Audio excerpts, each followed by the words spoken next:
I knew at the moment the Zoom call started. Anna Williams from HR wore that artificial sympathy mask.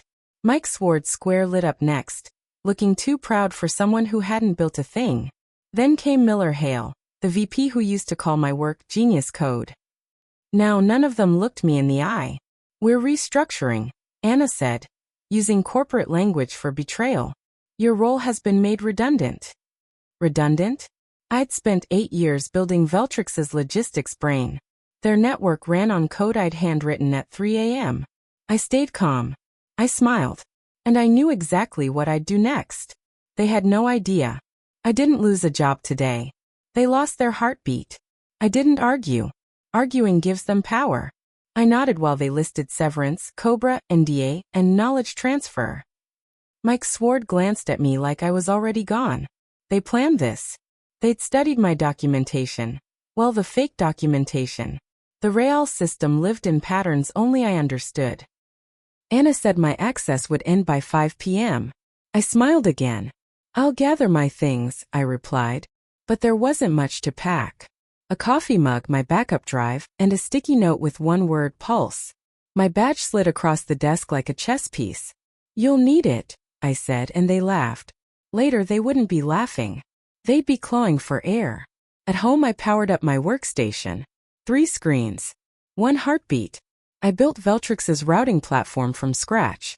Every shipment, every invoice, every cross-border ping ran through systems I crafted like poetry. I never stole anything. I simply mirrored everything. Legally. Securely. Perfectly. They thought they could replace me. What they didn't know. I never logged out. And I never handed over the one thing that mattered. The trust key.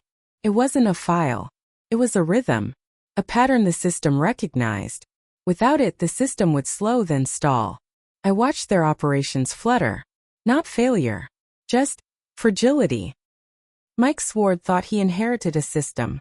He inherited a trap with no user manual. By noon the next day, the first email came. Subject. Quick question about deployment keys. Then another. Urgent, missing access logs. Then a call from Miller. Can you just walk us through a few things? I declined. Kindly. Firmly. Legally. Per our termination agreement, all responsibilities ceased at time of exit. I was calm. They were unraveling. Mike Sward couldn't find the credential vault. Because it wasn't on the server. It was me. The human key. The living heartbeat. They never understood what I'd built. Now they were realizing what they'd lost. And I hadn't even started my revenge yet. This was just gravity correcting arrogance. Obsidian Halo technologies had existed in theory. A dream I filed away with legal templates and logo drafts. Now it was real. By 3 p.m., I registered the LLC. By 5, the EIN was live. By night, I had a bank account. I wasn't unemployed. I was independent. And the market was calling. 3 competitors reached out within 24 hours. Word spreads fast when blood hits the boardroom. Cortivo Express. Evian Lines. Lintrax Global. Each wanted what Veltrix just discarded. I didn't gloat. I strategized. I wouldn't steal. But I'd build something smarter. Something faster. Something mine. Obsidian Halo wasn't revenge. It was evolution. And evolution doesn't wait for permission. Veltrix's dashboard flickered. Packages unassigned. Routes overwritten. Time zones misaligned. Mike assumed it was a patch issue. It wasn't. The system was asking for me. At 8:01 a.m., it always did. A biometric ping only I could trigger. No code. No password. Just recognition. Absence was the bug now. I'd programmed the system to default to protection mode if left unverified. Not sabotage. Just smart design. They built their fortune on a spine I maintained silently for years. Now that silence was speaking. Not in crashes. But in slow, elegant chaos. And the deeper they reached, the darker it became. Because trust can't be copy-pasted. 9:14 a.m. Their Slack channels lit up like sirens. API down in Sector B. Invoice queue stuck. Shipment checker offline. Mike issued a hotfix. It failed. He restarted the scheduler. It failed again. Because none of it was broken. It was protected. By me. He didn't know the system required verification from 3 separate trust loops. Each invisible. Each built around my pulse. They had tried to erase me. Now they were buried in code they couldn't read. I wasn't angry. I was efficient. I was the firewall in human form. Their system didn't crash. It resisted. And resistance, like gravity, answers only to design. My phone buzzed 6 times. Then 12. Then silence. Then one voicemail. Hi Patrician, this is Anna. Just wondering if you might reconsider. A quick consult maybe? The voice cracked. Professional grace was unraveling. She didn't sound like HR. She sounded like someone watching the floor open beneath her. I didn't return the call. Instead, I updated my Obsidian Halo proposal template. My rates weren't fixed. They were scalable. Dynamic. Just like the systems I built. The next time Anna reached out, she wouldn't be speaking to a former employee. She'd be requesting services from a CEO. I wasn't here to patch holes. I was here to build walls they couldn't climb. Miller Hale wasn't a bad person. Just weak. He followed the current like a leaf. He never fought for me in the meeting. But now he called. Patrician. I just want to say I'm sorry. I should have stopped it. You deserved better. Too late. I stayed silent. Then he said the real reason he called. Dave wants to talk. The CEO. Of course he does. Now that revenue was stalled and clients were calling. Now that contracts were in breach. Now that I'd become the missing link. But I didn't want apologies. I wanted acknowledgement. And payment. At Obsidian Halo rates. With interest. While Veltrix scrambled, Nexer Transport Syndicate moved in. They saw the headlines. They read between the lines. They contacted me by 10 a.m. We'd like to build something new. Something resilient. I listened. Not because I needed them. But because they respected architects. Not just results. But the minds that created them. They offered full creative control. A signing bonus that nearly matched my Veltrix salary. And freedom. No hierarchy. No Mike Sword. No boardroom politics. Just vision. And infrastructure. I accepted. Quietly. Professionally. And then I watched the storm grow louder at Veltrix. Meanwhile, I was already building my next empire. Mike tried everything. He reset the schedulers. He restored a backup. He even messaged me directly. Hey, no hard feelings, right? Quick cue. Do you remember if the cron files had layered verification? I left him on read. Then I archived the message. I wasn't being petty. I was maintaining boundaries. The boundaries they set when they called me redundant. Mike's collapse wasn't from sabotage. It came from arrogance. He thought replacing a person meant replacing knowledge. But systems remember. And Veltrix's systems were weeping. One failed process at a time. I hadn't touched their systems since the Zoom call. But they still felt me. Like a phantom limb. Processes stalled waiting for biometric pulses. Dead endpoints pinged silence. The logs whispered. Auth token _ missing. Seek _ validation. Patrician Steve. Asignature. Not sabotage. Just the absence of trust.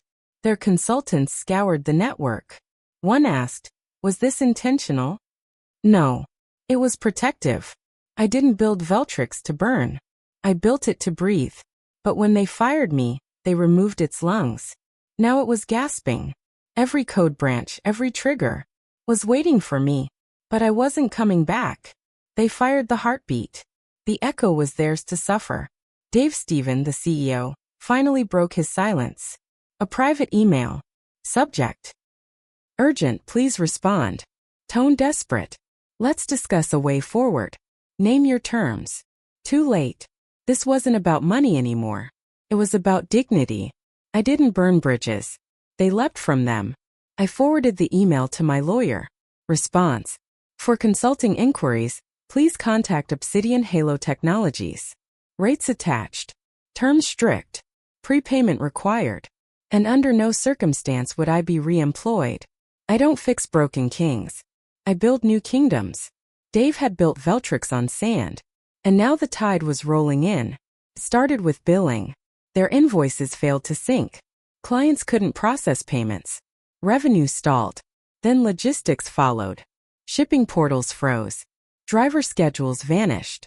Warehouse automation glitched. Contracts were in violation. SLAs shattered. Client wicked. Veltrix didn't crash. It cracked. Beautifully. Silently. Like pressure on old glass. Mike tried brute force. He introduced a hard-coded override. The system responded by encrypting itself further. Not a bug. A defense. A warning. The system didn't recognize him. It wasn't his. It remembered me. And it was morning. Nexera didn't delay. They sent engineers. Designers. A legal team. We launched Obsidian Halo's first architecture review in 72 hours. I built clean. Resilient. Modular. No single point of failure. Every line of code documented. Every decision backed by logic. I wasn't just coding. I was crafting legacy. No more secrets. No more lifelines hidden in the dark. Nexera wasn't just hiring a consultant. They were investing in culture. Where architects weren't liabilities. They were foundations. I wasn't angry. I was alive. And the market knew it. It leaked. A thread on r/logistics tech. Veltrix down for days. Word as they fired their systems architect. Whole network tied to her design. The comments exploded. Who does that? That's suicide. Good for her. Let them rot. One anonymous post hit hardest. Worked with her once. She wasn't just the system. She was the soul. That post went viral. Veltrix stock dipped 11%. Clients started issuing public statements. One headline. Cortivo cuts ties with Veltrix. Exploring new partnerships. Translation. They were calling me. Reputation moves faster than revenue. And mine was growing. Quietly. Powerfully. At 7:12 p.m. my doorbell rang. Pizza. From Antonio's downtown. My favorite. No note. But I knew. Guilt with mozzarella. Probably Miller. Or Dave. I didn't open the door. Instead, I opened a new terminal. Nexera's Phase 2 specs. Live testing. Early integrations. Everything was humming. Then another knock. Flowers. Artisan chocolate. An envelope. Let's talk. I let them melt. I wasn't bitter. I was done. Because now I wasn't chasing opportunity. Opportunity was camping outside my door. And Veltrix? They could knock until the system rebooted. But I wasn't the same heartbeat anymore. I was the thunder after silence. Veltrix held a press conference. They blamed unexpected infrastructure disruptions. They used words like vendor issues and technical miscommunication. They didn't mention my name. But the world knew. The headlines weren't forgiving. Ex-engineers exit cripples freight giant. The cost of underestimating brilliance. My inbox overflowed. 5 consulting inquiries. 7 podcast invites. 2 book deals. Even Northbridge Institute reached out. Would you guest lecture on resilient architecture? I smiled. Funny how quickly you go from ghost to genius. But I didn't want revenge anymore. I wanted impact. And impact doesn't whisper. It rebuilds. Laura Nick called me at sunrise. I've been watching. You did it. I paused. Not yet. She grinned through the screen. But you will. Laura was the one who once said, Patrician, they'll only value you once you leave. She was right. She offered to join Obsidian Halo. So, partner. Someone to scale with. I didn't hesitate. Welcome to the rebuild. We weren't just rewriting code. We were rewriting rules. No more invisible heroes. No more silent systems. We'd build like sunlight. Transparent. Essential. Unstoppable. Miller called again. This time he didn't dance. We want you back. Full reinstatement. Any title you want. Equity too. I leaned back in my chair. Calm. Clear. Thanks, Miller. But I don't work for Veltrix anymore. Then what will it take?